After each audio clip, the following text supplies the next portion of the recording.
तो आज हम लोग पढ़ने जा रहे हैं संपूर्ण क्रांति। क्या पढ़ने जा रहे हैं? संपूर्ण क्रांति। ये हमारा तीसरा चैप्टर है और चैप्टर में जो चैप्टर लिखा गया है वो लिखा गया है जयप्रकाश नारायण जी के द्वारा। बेसिकली ये लिखा नहीं गया जयप्रकाश नारायण जी के द्वारा, ये जो है जयप्रकाश नारायण जी के भाषण से लिया गया है। ये जो संपूर्ण क्रांति ये कहाँ से लिया गया है? जयप्रकाश नारायण जी के भाषण से लिया। अच्छा एक सेकंड चाहिए, क्या है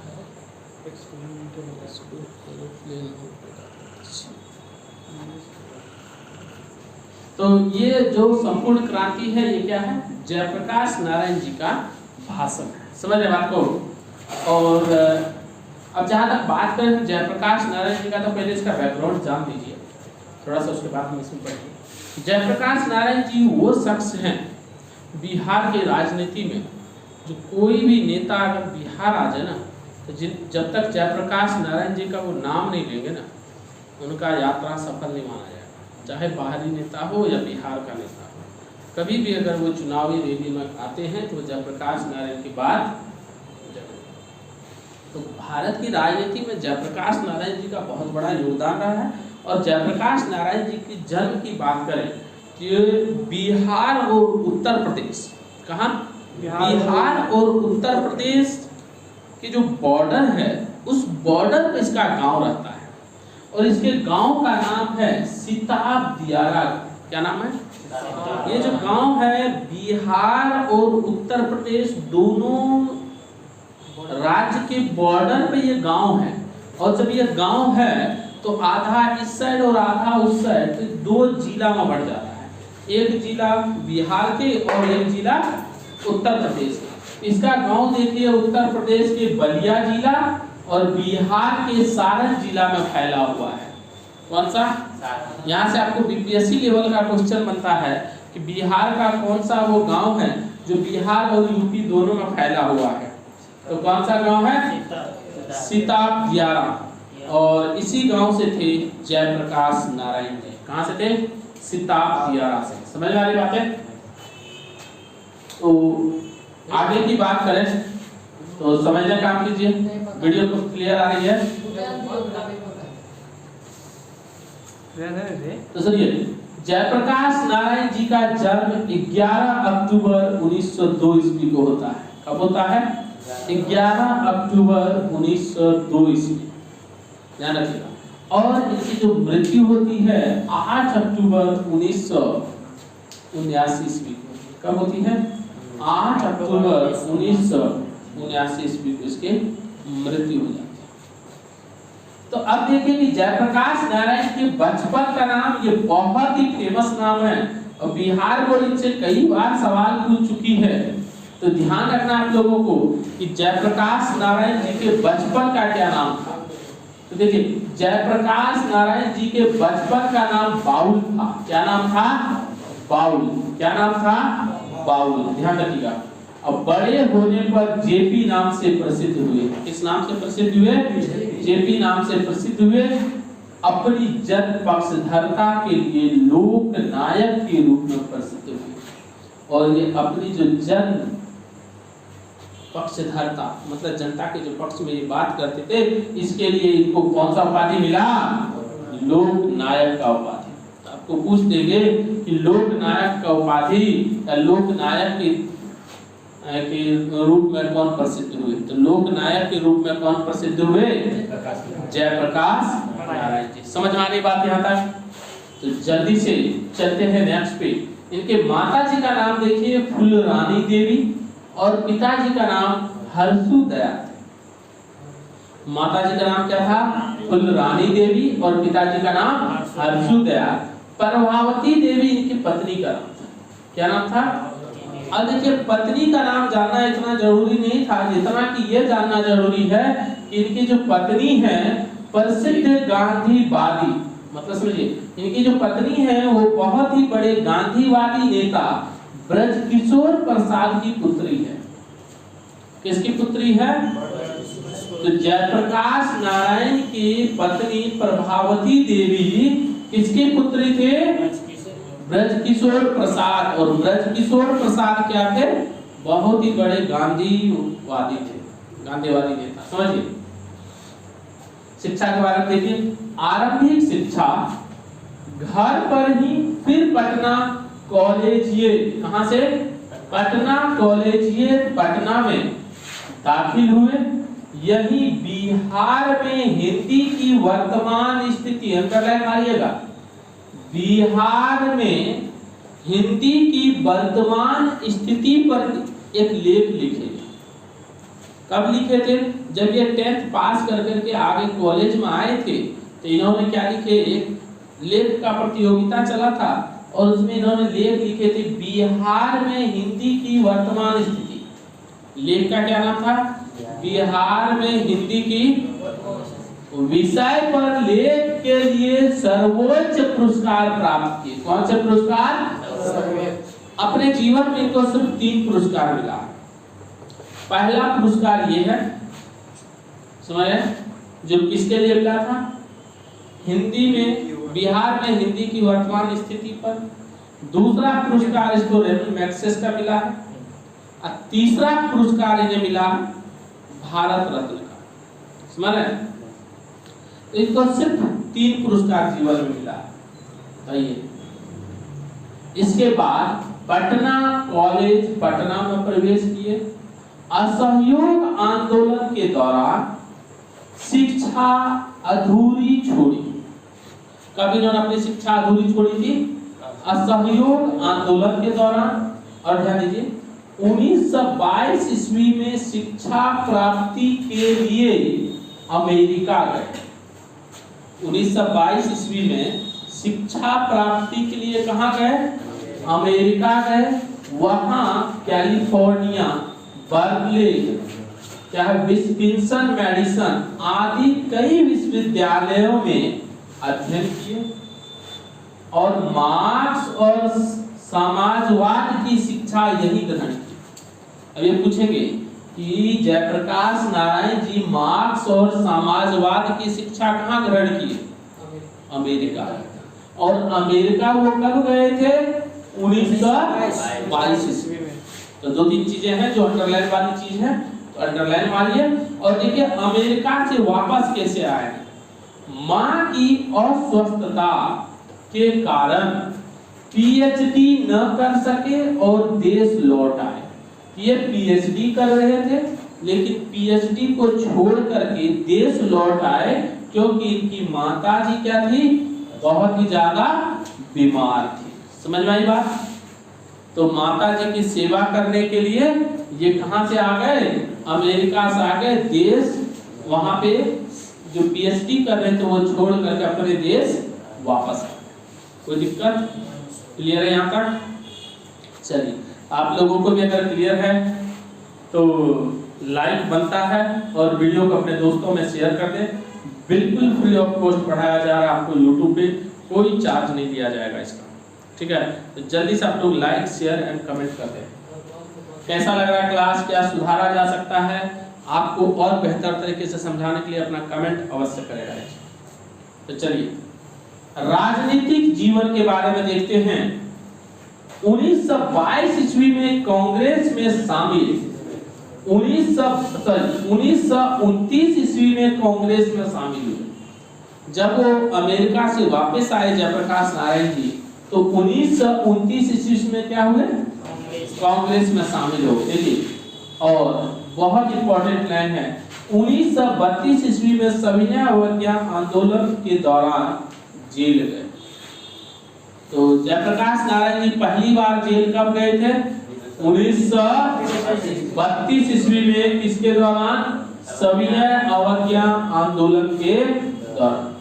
जेल से बाहर निकलकर कांग्रेस के अंदर ही कांग्रेस सोशलिस्ट पार्टी, किसकी? कांग्रेस सोशलिस्ट पार्टी के गठन में अहम भूमिका निभाई। इसमें अहम भूमिका निभाई कांग्रेस सोशलिस्ट पार्टी। ध्यान दीजिएगा 1932 में जेल से निकलने के बाद इन्होंने किसकी स्थापना किया? कांग्रेस सोशलिस्ट पार्टी का स्थापना की, के गठन में अहम भूमिका निभाई। और 1939 में और 1943 में भी जेल गए। 1939 और 1943 में भी। 1942 के आंदोलन में विशेष प्रसिद्धि मिली। जो 1942 में भारत छोड़ो आंदोलन चल रहा था उसमें इन्हें बहुत बड़ी प्रसिद्धि मिली। समझिए, इस टाइम में हुआ ये था कि बिहार का नेतृत्व इन्हीं के हाथ में था। सभी नेता, बड़े बड़े लीडर जितने भी थे सब जेल चले गए थे। इनको भी जेल भेज दिया गया था, लेकिन ये जेल से क्या होते हैं, भाग जाते हैं। समझ रहे हैं? और जेल से भाग करके और उसके बाद इन्होंने क्रांति का नेतृत्व संभाल लेते हैं, इसलिए इनका जो नाम बहुत ज्यादा प्रसिद्ध हो गया। अब देखिए क्या होता है। आजादी के बाद 1952 ईस्वी में प्रजा सोशलिस्ट पार्टी के गठन में योगदान दिया। किसमें योगदान दिए? प्रजा सोशलिस्ट पार्टी के गठन में कब योगदान दिए? 1952 ईस्वी। देखिए, दो पार्टी का गठन हुआ, कांग्रेस सोशलिस्ट 1932 के बाद, और 1952 में क्या हुआ? प्रजा सोशलिस्ट पार्टी। तो ध्यान रखेंगे, धीरे धीरे सक्रिय राजनीति से स्वयं को अलग कर लिए और 1954 में विनोबा भावे के सर्वोदय आंदोलन, कौन से आंदोलन? सर्वोदय आंदोलन से जुड़े। किस आंदोलन से जुड़े? सर्वोदय आंदोलन से जुड़े। 1974 में छात्र आंदोलन का नेतृत्व किए। 1974 में क्या किए? छात्र आंदोलन का नेतृत्व किए और आपातकाल के दौरान जेल गए। और फिर से ये क्या हुए? आपातकाल के दौरान। इसके मार्गदर्शन में ही जनता पार्टी का गठन हुआ। इसका गठन हुआ जनता पार्टी। अब देखिए, इनके मार्गदर्शन में तीन पार्टी का गठन हुआ। पहला है कांग्रेस सोशलिस्ट पार्टी, दूसरा है किधर गया? प्रजा सोशलिस्ट पार्टी, और तीसरा है जनता पार्टी। समझ रहे हैं? और जनता पार्टी की ही सरकार बनी थी। जब इंदिरा जी के सरकार गिरे थे तो किसके सरकार बनी थे? जनता पार्टी। समझ रहे हैं? जिसके प्रधानमंत्री कौन थे? मोरारजी देसाई। और ये सरकार इन्होंने ही बनवाई थी। तो चलिए आगे की बात शुरू करते हैं। इनकी कृतियां लेते हैं। कृतियां मतलब इन्होंने जो किताबें लिखी, तो इनका पहला किताब देख लिए, रिकंस्ट्रक्शन ऑफ इंडियन पॉलिटी। बहुत ही महत्वपूर्ण किताब है, रिकंस्ट्रक्शन ऑफ इंडियन पॉलिटी। और कुछ कविताएं भी लिखी, कुछ कविताएं भी लिखे। डायरी एवं निबंध भी प्रकाशित हुए। और देखिए सम्मान, सम्मान देखिए क्या है। 1965 ईस्वी में समाज सेवा के लिए मैग्सेस सम्मान, कौन सा सम्मान? मैग्सेस सम्मान। और 1998 ईस्वी में भारत रत्न सम्मान। तो ये दो सम्मान मिला था। कौन सा? मैग्सेस सम्मान 1965 ईस्वी में, और मरणोपरांत 1998 ईस्वी में भारत रत्न। और सबसे पहले इन्हें कॉलेज के दिनों में ही कौन सा सम्मान मिला था? किसके लिए मिला था? बिहार में हिंदी की वर्तमान स्थिति के लिए इन्हें सर्वोच्च सम्मान मिला था। क्या मिला था? तो तीन सम्मान इन्हें मिले थे। क्लियर है यहाँ तक? कोई दिक्कत? आगे बढ़ते हैं। तो देखिए, जयप्रकाश नारायण 20वीं सदी लिखा है। सदी में भारत के प्रमुख समाजवादी विचारक, क्रांतिकारी नेता, समर्पित समाजधर्मी तथा विद्रोही स्वाधीनता सेनानी थे। तो क्या क्या थे ये? समाजवादी विचारक थे, क्रांतिकारी नेता थे, समझ रहे हैं? समर्पित क्रांतदर्शी नेता थे, समर्पित समाजकर्मी और विद्रोही स्वाधीनता सेनानी। समझ? उनका अध्ययन विशाल और वैविध्यपूर्ण था। विशाल मतलब बड़ा होता है, और वैविध्यपूर्ण मतलब बहुत सारे क्षेत्रों में इन्होंने क्या किए थे? अध्ययन किए हुए थे। राजनीति, संगठन का, सरकार और लोक सेवा का अनुभव व्यापक गहन था। राजनीति के संगठन के कार्यकाल को बहुत ज्यादा अनुभव था। भारतीय जनता में इनकी अस्थायी विश्वसनीयता और प्रतिष्ठा थी। मतलब भारतीय जनता के बीच में इनका जो प्रतिष्ठा था बहुत ही ज्यादा था। यहाँ तक भारतीय जनता में ही ना थे, विश्व के कुछ चुने हुए नेताओं में इनका पहचान था। जो उस समय के जो विश्व में जो टॉप के लीडर हुआ करते थे उनमें इनका भी नाम आया करता था। समझ रहे हैं? अगला देखिए, निष्ठा अध्यवसाय से परिपूर्ण अपने सक्रिय रचनात्मक सार्वजनिक जीवन में उन्होंने अंतरराष्ट्रीय पहचान और प्रतिष्ठा की। उन्होंने क्या किए? अंतरराष्ट्रीय स्तर पर भी अपने जो है राजनीतिक में, समझ रहे हैं, सार्वजनिक जीवन में उन्होंने क्या किया? प्रतिष्ठा बनाई। अगला वे अपने समय में विश्व के कुछ चुने हुए लोकतांत्रिक नेताओं में एक थे। वे क्या थे? कुछ चुने हुए जो नेता थे विश्व लेवल पे, उनमें क्या था? ये इनका भी नाम था। समझ रहे हैं? चलिए मुद्दा आगे बढ़ाते हैं। विदेशों से अपनी शिक्षा पूरी कर लौटने के बाद उन्होंने स्वाधीनता संघर्ष में अपने को झोंक दिया। विदेश से जब ये शिक्षा ग्रहण करके आए थे तो इन्होंने क्या किया? अपने आप को स्वतंत्रता संघर्ष में। और पता है कि सबसे पहले इन्होंने कॉलेज में जब शिक्षा ग्रहण कर रहे थे तब भी ये कौन से आंदोलन के चक्कर में इनकी पढ़ाई छूट गई थी? याद कीजिए, कौन सा आंदोलन था जिसकी वजह से इनका अध्ययन का कार्य छूट गया था और 1922 ईस्वी में ये विदेश गए थे? वो कौन सा आंदोलन था? कौन सा था? असहयोग आंदोलन। कौन सा आंदोलन? असहयोग आंदोलन। समझिए, ध्यान दीजिए। स्वाधीनता संघर्ष में उनकी भूमिका क्रांति धर्मी थी। समझिए, स्वाधीनता प्राप्ति के बाद उन्होंने सत्ता केंद्रित राजनीति के बदले अपने लिए लोक केंद्रित रचनात्मक राजनीति और समाज सेवा का मार्ग चुन लिया। समझिए, जब भारत में स्वतंत्रता प्राप्ति भारत को हो गया 1947 में, और जब 1947 के बाद 1952 में हमारे देश में नई सरकार का गठन हो रहा था, उस टाइम में ये इलेक्शन भी लड़े थे। आप लोगों को बता दें, एक्स्ट्रा चीजें हैं ये इलेक्शन भी लड़े थे सांसद का, लेकिन ये हार गए। हार जाने के बाद इनको उस टाइम के प्रधानमंत्री आपके जवाहरलाल नेहरू जी इनको प्रधानमंत्री के पद का भी ऑफर दिए थे, लेकिन इन्होंने उसको ठुकरा दिया। समझिए कितने बड़े नेता। चाहते पद की लालसा होता तो ये पद पे ग्रहण कर लेते, वो प्रधानमंत्री का पद मिल रहा था ले लेते, लेकिन इन्होंने कहा कि अगर देश की जनता ने मुझे वोट नहीं, उस लेवल से मुझे वोट नहीं मिला, विजय नहीं हुए, हम कुर्सी पे, वो आशीर्वाद वाले कुर्सी पे नहीं बैठे। समझ रहे? और इन्होंने क्या किए? प्रधानमंत्री का पद लेने से मना। और इन्होंने लोक केंद्रित रचनात्मक राजनीति, समझे, लोगों से केंद्रित, मतलब लोक केंद्रित मतलब क्या? लोगों के केंद्र में, समझे, जो लोगों के हित में था उस टाइप की रचनात्मक राजनीति और समाज सेवा का मार्ग चुन लिया। और क्या चुन लिए? समाज सेवा का मार्ग। सुनिए, उन्होंने समता, न्याय, सामाजिक परिवर्तन और लोकतंत्र के पक्ष में पत्रकारिता, किस किस के क्षेत्र में पत्रकारिता की? समता, न्याय, सामाजिक परिवर्तन और लोकतंत्र के पक्ष में क्या किए? पत्रकारिता की, तथा लोक सेवा की अनेक कार्यक्रम और अभियान चलाए।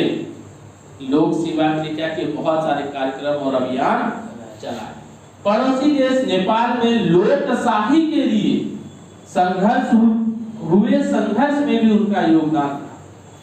पड़ोसी देश नेपाल में जब लोकशाही के लिए संघर्ष चल रहा था, उस संघर्ष में भी उनका योगदान रहा। किसका योगदान रहा? जयप्रकाश नारायण जी का। समझिए, गांधीवाद के संसद में आकर उन्होंने अपनी लोक निष्ठा अधिक सुदृढ़, गांधीवाद के संसद में मतलब गांधीवाद से प्रभावित होकर के गांधीवाद से जुड़े और अपनी जो निष्ठा है, लोक निष्ठा, उनको और सुदृढ़ किया और मजबूत किए। समझ रहे हैं? और विनोबा भावे के भूदान आंदोलन में उल्लेखनीय भूमिका निभाई। कौन कौन से आंदोलन में? विनोबा भावे के भूदान आंदोलन। इससे पहले भी इन्होंने एक आंदोलन में भूमिका निभाई थी। वो कौन से आंदोलन थे? जल्दी से बताइए आप लोग भी कमेंट कीजिए, वो कौन सा आंदोलन था जिसमें इन्होंने भूमिका निभाए थे? उस आंदोलन का नाम क्या था? नहीं, वो तो लास्ट वाला है। अभी तो पढ़ाए थे, भूल गए? ये था भूदान आंदोलन। और वो कौन सा आंदोलन था? अंडरलाइन करवाए थे आप लोगों को? जल्दी से याद कीजिए, हम निकाल देते कहाँ से अंडरलाइन करवाना था। कौन सा आंदोलन? क्या नाम था आंदोलन का? सर्वोदय आंदोलन था। कौन सा आंदोलन था? सर्वोदय आंदोलन। अंडरलाइन मार लीजिएगा, सर्वोदय आंदोलन। कौन सा था? और ये सर्वोदय आंदोलन में ध्यान रखिएगा विनोबा भावे के ही से ही जुड़े हुए थे। क्या थे? और ये आंदोलन जो इधर पड़े हैं गोदान आंदोलन, ये कहाँ से हैं? ये भी विनोबा भावे के ही हैं। समझ रहे? तो इन्होंने विनोबा भावे के गोदान आंदोलन में उल्लेखनीय भूमिका निभाई।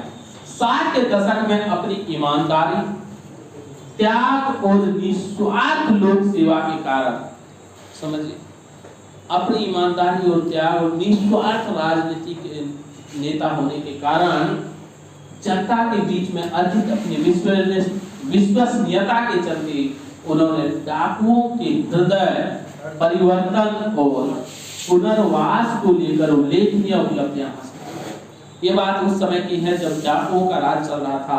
आपका जिला यहाँ पे नहीं गया, हम जो भूल गए हैं। और वहाँ पे जब देश के प्रधानमंत्री जवाहरलाल नेहरू के रिक्वेस्ट पे ये वहाँ गए थे, समझ रहे?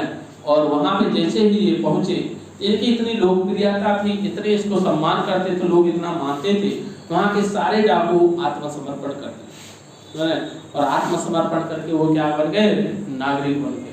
तो ये बहुत बड़ा उपलब्धि इन्होंने हासिल किए थे। उसके बाद देखिए आगे, जब देश में आपातकाल लागू हुआ, देश में क्या हुआ? और जनतांत्रिक अधिकारों का क्रूरता पूर्वक दमन किया जाने लगा। और जनतांत्रिक अधिकारों का क्या हुआ? क्रूरता पूर्वक दमन किया जाने लगा। तब बिहार, गुजरात सहित समूचे देश में छात्रों और युवाओं का आक्रोश फूट पड़ा। किसका आक्रोश फूट पड़ा था? छात्रों और युवाओं का। कब? जब देश में क्या हुआ था? आपातकाल लागू हुआ था। समझ रहे हैं? अगला देखिए, छात्रों और युवाओं के ही अनुरोध पे बुढ़ापा और बीमारी के बावजूद जयप्रकाश नारायण ने आंदोलन का नेतृत्व स्वीकार किया। ये जो संपूर्ण क्रांति का नारा है, ये किसने दिया था? जयप्रकाश नारायण ने। और इस क्रांति को शुरुआत करने के लिए इन्हें अनुरोध किए थे कौन कौन? छात्र और युवाओं ने। किसने? छात्रों और युवाओं ने। समझिए, तब आंदोलन ने देखते ही देखते राष्ट्रव्यापी संगठित रूप धारण किया। जयप्रकाश नारायण लोकनायक कहकर पुकारे गए। और इसी आंदोलन के बाद जयप्रकाश नारायण को क्या कहकर पुकारे जाने लगे? लोकनायक। क्या कहकर पुकारे जाने लगे? लोकनायक। वे युवा शक्ति के प्रतीक तथा युवाओं के हृदय सम्राट बन गया। तो लाइन मार लीजिएगा, कौन? युवा शक्ति के प्रतीक और युवाओं के हृदय सम्राट बन गए। युवा शक्ति के प्रतीक और युवाओं के हृदय सम्राट बन गए। समझिए, उन्होंने संपूर्ण क्रांति का नारा दिया और सुविचारित राजनीतिक सामाजिक कार्यक्रम प्रस्तुत करते हुए उन पर अमल करने की व्यापक अपील। समझ रहे हैं? उन्होंने एक सुविचारित राजनीतिक सामाजिक कार्यक्रम, एक राजनीतिक और सामाजिक कार्यक्रम प्रस्तुत किया और उन्हीं पे उन्होंने क्या किया? अपने आप को आगे बढ़ाने का काम किया। उनका जबरदस्त असर पड़ा, देश में सत्ता परिवर्तन हो गया, किंतु संपूर्ण क्रांति का लक्ष्य अभी दूर था। ठीक है, जो सपना था जिस वजह से ये संपूर्ण क्रांति शुरू कर रहे थे, हमें समाज में क्या क्या परिवर्तन लाना है, क्या क्या सुधार करना है, उनको देखते हुए देश के जनता ने इनके आंदोलन में खूब जोर शोर से भाग लिए और देश में सरकार भी बदल गया। प्रधानमंत्री इंदिरा गांधी की सरकार थी उस टाइम, और उसके सरकार को जब इलेक्शन हुआ तो पूरी तरीके से हार गए। समझिए, और जैसे ही सरकार बनते तो सरकार बनने के बाद अब जिनके सपने थे वो पूरा होना था, लेकिन होता क्या है ये देखिए। सत्ता परिवर्तन उनका प्रारंभिक चरण था। आगे व्यापक सामाजिक कार्यक्रम भी थे जिन्हें अनवरत संगठित प्रयासों द्वारा ही पूरा किया जा सकता था, जिन्हें पूरा करने के लिए बहुत ही संगठित होकर के काम करना था। लेकिन जयप्रकाश नारायण बुरी तरह अस्वस्थ हो चुके थे। शीघ्र ही पटना में उनका क्या हुआ था, अवसान हो गया, मतलब निधन हो गया। वो साल कौन सा था, 1979 ईस्वी। कौन सा था, अब सुनिए, सत्ता बदल गई थी, किंतु संपूर्ण क्रांति का लक्ष्य सत्ताधारी नेताओं और दलों के आपसी कलह और खींचतान से में दूर चला जा रहा था। सत्ता तो बदल गया था, इनका क्रांति का सपना भी था, संपूर्ण क्रांति का जो नारा था वो पूरा होना था, जो इन्होंने मैनिफेस्टो जारी किए थे, जो वादे किए थे जनता से वो पूरा होना था। लेकिन होता क्या है कि जयप्रकाश नारायण की हालत दिन ब दिन खराब हो जाती है और इनका निधन हो जाता है। जिसके बाद जो सत्ता में बैठे लोग थे, जो शासन कर रहे थे, मोरारजी देसाई जी की सरकार थी, सत्ता में एकता नहीं था, सत्ता के जो लोग थे उसमें एकता नहीं था। सरकार बहुत जल्दी गिर गई और इनका जो सपना था, जो पूरा होना था, जिसके लिए इन्होंने वोट मांगे थे लोगों से, वो पूरा नहीं हो सका। समझिए, कुछ लोकतांत्रिक संगठनों और शक्तियों द्वारा अथक रूप से आज भी इस दिशा में आगे बढ़ते हुए कार्यक्रम चलाए जा रहे हैं। आज भी कुछ लोग नेता हैं, कुछ संगठन हैं जो इनके इस सपने को पूरा करने के लिए अपना कार्यक्रम चला रहे हैं। जरूरत है इस दिशा में बड़े पैमाने पर जन संरक्षण के साथ अभियान चलाने की। आज भी जरूरत है कि इसके लिए जनताओं का सहयोग लेकर के, समर्थन लेकर के समाज के हित में ये कार्यक्रम चलाए जाए। देखिए, यहाँ ये जो हम आज कहानी पढ़ने जा रहे हैं, यहाँ की बात करें जो भाषण है, तो यहाँ 5 जून 1974 के पटना के गांधी मैदान में दिए गए जयप्रकाश नारायण के संपूर्ण क्रांति वाले ऐतिहासिक भाषण का एक अंश प्रस्तुत है। हम लोग जो पढ़ने जा रहे हैं संपूर्ण क्रांति, उसमें जयप्रकाश नारायण जी के भाषण का बस एक छोटा सा अंश है। एक छोटा सा क्या है, अंश है। समझ रहे ना, पूरा भाषण नहीं है। पूरा भाषण कहाँ मिलेगा वो देखिए, अंडरलाइन कीजिएगा। संपूर्ण भाषण स्वतंत्र पुस्तिका के रूप में जन मुक्ति, किसमें पूज्यगा जयप्रकाश नारायण जी के संपूर्ण क्रांति का जो भाषण है, जो संपूर्ण क्रांति वाला भाषण है, वो किस किताब में मिलेगा? उसका कौन सा किताब छपा है? तो कौन सा किताब है? जन मुक्ति। सुनिए, पटना में प्रकाशित है।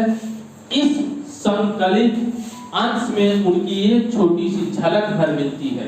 ये जो हम लोग पढ़ रहे हैं, इसमें क्या है, एक छोटी सी झलक है इनके भाषण का। समझ रहे हैं? किंतु लाखों लाख की संख्या में संपूर्ण देश और देश के विविध क्षेत्रों से आए लोग, विशेषकर युवा वर्ग के उच्च ऐतिहासिक जन सम्मर्द के बीच लोक नायक ने और स्वस्थ दशा में भी शांति पूर्वक अपनी बातें कही और संपूर्ण जनता मंत्र मुग्ध होकर सुनती रही।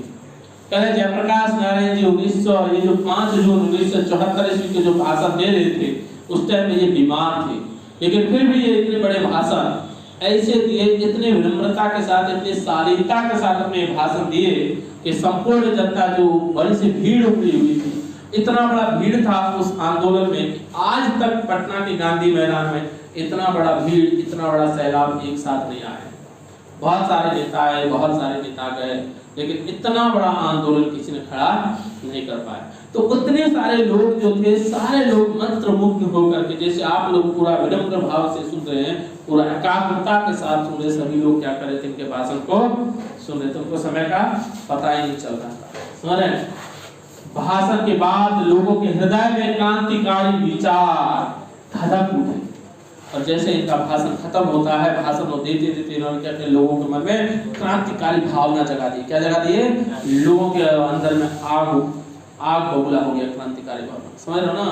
वो धधकने लगा और आंदोलन के विराट रूप धारण कर लिया। और आंदोलन ने क्या कर लिया?